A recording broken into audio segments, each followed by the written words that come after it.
একটি গ্রামে একটি কৃষি বাস করতেন। কৃষিটি ছিলেন অত্যন্ত গরিব এবং তার বউয়ের অনেক শরীর খারাপ ছিল।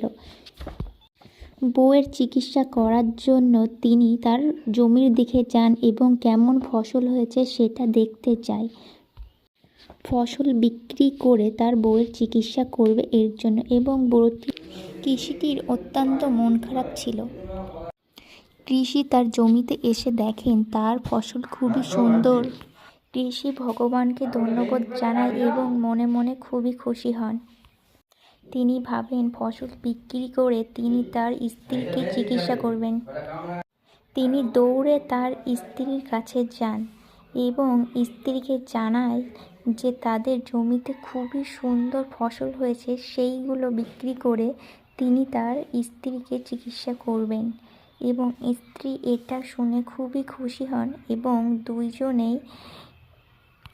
দুইজনেই ভগবানকে ধন্যবাদ জানান।